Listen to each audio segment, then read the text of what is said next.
Over a 50-year period, a typical housewife from 1930-1980, that's 1/500 days, 4 full years.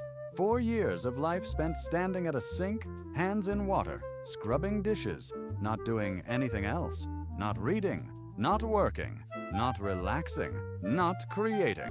The physical cost was just as real. Constant water exposure caused dermatitis, cracked skin, infections. Standing for hours daily caused back pain, varicose veins, joint problems. Many women developed chronic pain in their hands and wrists from repetitive scrubbing motions.